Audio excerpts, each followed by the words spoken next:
পদ্মা সেতু বলতে আমরা বুঝি বাংলাদেশের একটি উন্নয়নের চিহ্ন। পদ্মা সেতু তৈরি হওয়ার আগের থেকেই বাংলাদেশের মানুষের খুব উত্তেজনা ছিল পদ্মা সেতু দেখতে কেমন হবে। আর এই উত্তেজনা ঠিক আমার ভিতরেও ছিল। আর এই পদ্মা সেতু দেখতেই আমি আমার পরিবারকে নিয়ে বের হয়ে পড়লাম। আর পদ্মা সেতু দেখা মানেই মামার রাস্তা দিয়ে যাওয়া।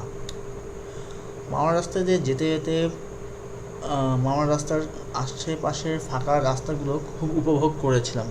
তারপরে আমরা চলে আসলাম পদ্মা সেতুর টোল প্লাজায়, মানে যেখানে টোল দিতে হয়। 750 টাকার টোল দিয়ে পদ্মা সেতুতে আমরা প্রবেশ করলাম। তারপর আর কি, পদ্মা সেতু দেখার যে ইচ্ছা ছিল সেটা বাস্তবে রূপ নিল। পদ্মা সেতুর এপার ওপার, বাম পাশ ডান পাশ দেখলাম এবং পরিবারের সদস্যদেরকেও দেখালাম।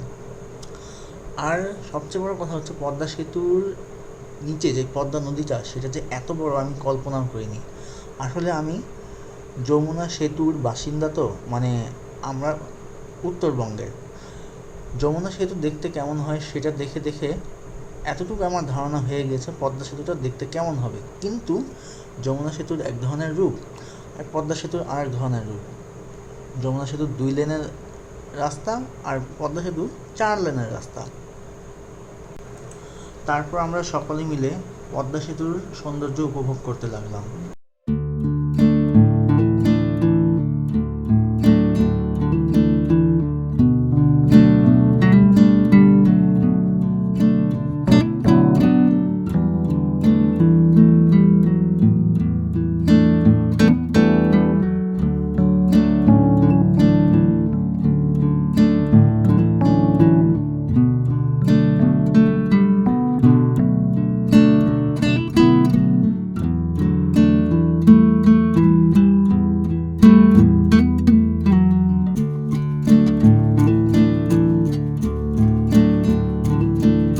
আমরা দুপুরের খাবার খেতে চলে আসলাম হিলসা প্রজেক্টে। হিলসা প্রজেক্টটা দেখতে এক অপরূপ সৌন্দর্যপূর্ণ একটা রেস্টুরেন্ট। এই রেস্টুরেন্টটা মূলত যেগুলো চিপ হোটেল আছে সেগুলো হোটেলের আগেই পড়ে। এই যে হিলসা প্রজেক্ট একদম সম্পূর্ণটা চেয়েছিলাম একদম সুন্দর করে ভিডিও করতে, কিন্তু ভিতরে ঢোকার পর জানতে পারলাম হিলসা প্রজেক্টের ভিতরে মানে ভিডিও করা নাকি নিষেধ। কিন্তু অন্যান্য ব্লগাররা কিন্তু ভিডিও করেছে এর আগেও। বুঝলাম না কেন আমাকে ভিডিও করতে দেওয়া হলো না। ওনাদের কথা হচ্ছিল যে ওনাদের কর্তৃপক্ষের সাথে কথা বলতে হবে।